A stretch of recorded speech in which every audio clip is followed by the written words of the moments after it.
Hello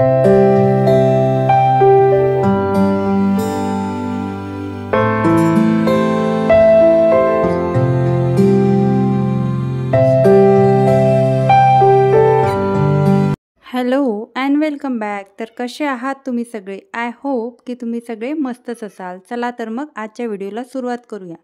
तर आपण घराची स्वच्छता करतो, डस्टिंग करतो, क्लिनिंग करतो, जे होईल तसं घर चमकवायचा प्रयत्न करतो. पण खरंच आपलं घर खऱ्या अर्थाने स्वच्छ झालं आहे का? हा प्रश्न आपण स्वतःलाच विचारून बघा. घरातल्या अशा खूपशा जागा असतात ज्या की सेन्सिटिव्ह असतात. त्यांची डीप क्लिनिंग ही वेळच्या वेळी झालेली चांगली असते आणि ते पण गरजेचं असते. जसं की आपल्या किचनमधले किचन टॉवेल आपण त्याचा यूज करतो आणि ते आवश्यक आहे किचन टॉवेल, कारण त्याचा संपर्क डायरेक्ट आपला हातांशी येतो आणि आपल्या किचनशी येतो. तर त्याच्यामुळे आपण किचन टॉवेल नेहमी गरम पाण्यामध्ये डीप करून धुवायला पाहिजे. त्याचबरोबर जे काही हे आपले टूथब्रश आहे ते पण आपण धुतले पाहिजे. तर मी इथे टूथब्रश धुवायसाठी काय केलं आहे, बेकिंग सोडा, व्हिनेगर आणि थोडं कोमट पाणी त्यामध्ये ॲड करून हे डीप करून ठेवले आहे. मोठं असं भांडं घेतलं आहे जेणेकरून ते डीप होतील.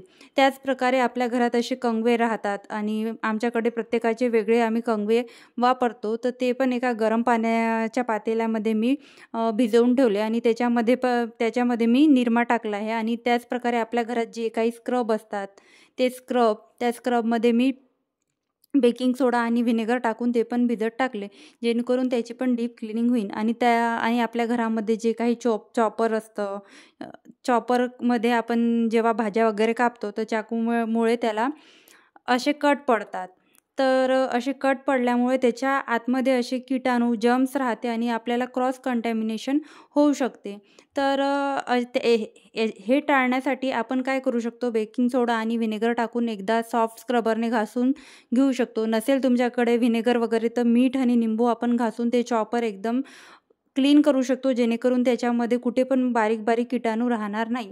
तर अशा प्रकारे मी सगळं जे आहे भिजत घालून ठेवते आणि भिजत घातल्यानंतर 10 मिनिट सोडून देते आणि 10 मिनिटानंतर जे काही माझे चाकू वगैरे आहे ते सगळे मी स्वच्छ करून घेत असते. चाकू पण आपण कापायसाठी जेवढे काय आपल्या घरामध्ये चाकू आहे ते आपण रोज वापरासाठी आणि रोज कापायसाठी घेत असतो. आणि त्याच्यामध्ये पण असे बारीक अन्नाचे आणि फळभाज्यांचे असे पार्टिकल्स राहतात. ते आपल्याच्याने रोज आपण जे लिक्विड सोप वापरतो त्यांनी काही क्लीन होत नाही. तर त्याला पण आपण एकदा व्हिनेगर आणि सोड्यामध्ये आपण भिजू घालून ठेवायला पाहिजे 10 मिनिट. ते झाल्यानंतर आपल्या घरातली एक मेन महत्त्वाची गोष्ट म्हणजे आपलं शू रॅक जे आहे ती एकदम अशी घाण होऊन जाते, त्याच्यावर धूळ अशी पडत जाते. हृदयाचं एवढं मध्ये करणं सुरू राहते, माझं लक्ष नव्हतं आणि ती पडून गेली माझा धक्का लागून. तर ती शू रॅक आपण नेहमी स्वच्छ ठेवली पाहिजे किंवा धूळ वगैरे आहे ती पुसून घेतली पाहिजे. तर माझी शू रॅक व्हाईट कलरची असल्यामुळे डायरेक्ट मी ती धुवायलाच घेते.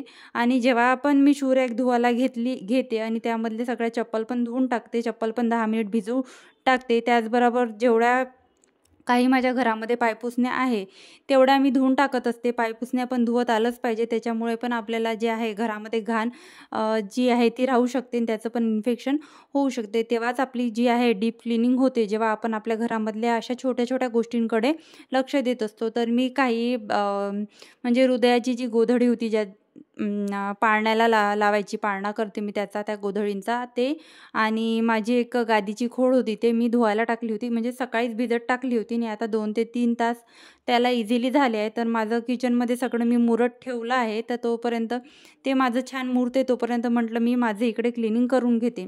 ब्रश वगैरे आणि जे काही मी किचनमधले स्क्रबर भिजू टाकले होते ते म्हणजे ते मुरतपर्यंत, म्हणजे ते क्लीन होतपर्यंत, तिथे 10 मिनटं होतपर्यंत माझं जे आहे बाथरूममधलं काम होऊन गेलं. 10 ते 15 मिनटं मला लागले ते गोधडी आणि ते कवर धुवायला. आणि हे ब्रश असेच क्लीन होतात. आपल्याला एकदम घर चमकवायचं नाही आहे, कुठलेही असं केमिकल वगैरे घरात आणून फक्त घर चमकवायचं नाही आहे. तर घराला आपण किती, तर आपल्याला कुठल्याही गोष्टीचे इन्फेक्शन होणार नाही याची आपल्याला काळजी घ्यायची आहे. तसेच हे जे स्क्रबर आहे, स्क्रबर तर मला गरम पाण्यामध्ये धुवायची गरज पडत नाही, पण आता मी सगळीच क्लिनिंग केली होती तर स्क्रबर पण आहे ते मी धुवून टाकले. कारण माझे स्क्रबर जे आहे, जे काही मी किचन क्लिनिंगला किंवा भांडे घासायला वापरते ते खिडकीत असल्यामुळे त्याला दुपारी छान ऊन लागते आणि सूर्यप्रकाश लागल्यामुळे त्याच्यावर काहीच असं इन्फेक्टेड राहत नाही, ते सगळे असे छान होऊन जाते. त्याचप्रकारे हे कंगवे मला धुवायचे होते, तर मी डायरेक्ट बाथरूममध्ये आली आणि ते ब्रशनी घासून घेतले. कंगवे पण आपण सगळ्यांनी प्रत्येक घरामध्ये प्रत्येकाचे कंगवे वेगळे असले पाहिजे. आपल्याला कोणाला हृदयाचा तर कंगवा वेगळा आहे आणि मला थोडा डॅन्ड्रफचा प्रॉब्लेम आहे, तर त्याच्यामुळे मी माझा पण कंगवा वेगळाच ठेवते. मी माझा कंगवा त्यांच्या कंगव्यामध्ये मिक्स करत नाही. तर अशा छोट्या-छोट्या गोष्टींची आपण काळजी घेतली पाहिजे. तर आपलं असं असते की खूप असं घर चमकलं पाहिजे, तर त्याच्यासाठी आपण अक्षरशः टॉयलेट क्लीनर पण आपण बाथरूममधलं टॉयलेट क्लीनर पण आपण किचनमध्ये आणून किचन क्लीन करतो. मला एवढं विचित्र वाटलं ना, की असं जेव्हा मी बघते ना, मला खूप विचित्र वाटते. ठीक आहे, बेकिंग सोडा एवढा इफेक्टिव्ह नाही आहे, पण तो नॅचरल आहे. आपण आधीपासून अभ्यासामध्ये आधीपासून जे काही सायन्सचे स्टुडंट आहे त्यांना तर माहीतच असेल. आपण पण छोट्या-छोट्या गोष्टीमधून आपण शिकतो. बेकिंग सोडा आणि व्हिनेगर याचा उपयोग करून आपण घरामध्ये जे काही आहे घाणेरडेपणा, वास आणि ज्याच्यामुळे क्रॉस कंटॅमिनेशन होईल ते आपण टाळू शकतो. तर ह्या गोष्टींचा आपण उपयोग करतो. तर आपण असा विचार कसाच करू शकतो की गोष्टी एकदम अशा चमकल्या पाहिजे. तर या गोष्टीचा आपण विचार करायला नाही पाहिजे. फक्त आपण जे आहे कसं आपल्या घराला म्हणजे रोगांच्या किंवा कुठलंही इन्फेक्शन होईल याच्या आपण दूर ठेवू, याची काळजी घेऊन आपण नैसर्गिक वस्तू कशा घरामध्ये जास्तीत जास्त वापरू याचा आपण विचार केला पाहिजे. आपण आपल्या घराची, किचनची जेव्हा क्लिनिंग करतो तर याची खात्री जरूर केली पाहिजे का आपण कुठलाही विषारी किंवा नैसर्गिक नाही आहे तो पदार्थ, तो आपण घरामध्ये आणतो आहे आणि क्लिनिंग करतो आहे आणि फक्त हा विचार करतो आहे की नाही घराची क्लिनिंग झाली पाहिजे. मी माझ्या घरामध्ये कॉकरोचचा स्प्रे पण यामुळे आणत नाही की कारण हृदया लहान आहे. हृदया लहान असल्यामुळे मी जे काही माझ्याकडून घरगुती उपाय होतील ते मी करायचा प्रयत्न करते. असं वाटते की कॉकरोचचा स्प्रे मी मारेल आणि हृदयाने कुठे हात वगैरे ती चाटते, तिला नाही कळत, कुठे पण हात लावते आणि कशाला पण चाटत बसते. तर होईल मोठी, तिला कळेल. मी आता तिला टोकत असते प्रत्येक मध्ये. पण या गोष्टींकडे आपण जर आताच लक्ष दिलं तर ते आपल्याला बरं पडते. त्याचप्रमाणे आपल्या घरच्या चप्पल तर मी धुतल्याच आहे, सगळ्या चप्पल मी धुवून टाकल्या आहे, स्वच्छ झाल्या आहे. चपलांना पण हात लावते, तेच हात तोंडामध्ये टाकते. किती लक्ष ठेवणार आणि मी किती धुणार आहे. त्याचप्रकारे झाडू आणि रोज आपल्याला उपयोगाला येणारी ती सुपली जी असते कचरा उचलायची ती आणि डस्टबिन तर हप्त्यातून 2दा मी धुवतच असते.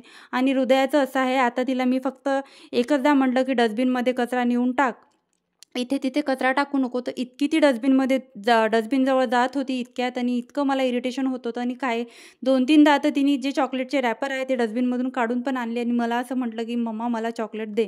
तर असं लहान मुलांमुळे ना काय करावं काय नाही हे सुचत नाही. तर हे जे काही माझे आहे डस्टबिन वगैरे ह्या सगळ्या मी धुवून टाकल्या आणि जे काही हृदयाचे जे कपडे होते, हृदयासाठी मी गोधडी वगैरे पाळण्याला बांधत असते ते अशा प्रकारे मी क्लिनिंग केली आहे. आय होप तुम्हाला माझी क्लिनिंग आवडलीच असेल आणि तुम्हाला माझा आजचा व्हिडिओ आवडलाच असेल. व्हिडिओ आवडला असेल तर व्हिडिओला एक लाईक आणि चॅनलला सबस्क्राईब करायला विसरू नका आणि भेटूया अशाच एका नवीन व्हिडिओ ब्लॉगमध्ये. तोपर्यंत बाय बाय. स्वतःची काळजी घ्या. मस्त राहा.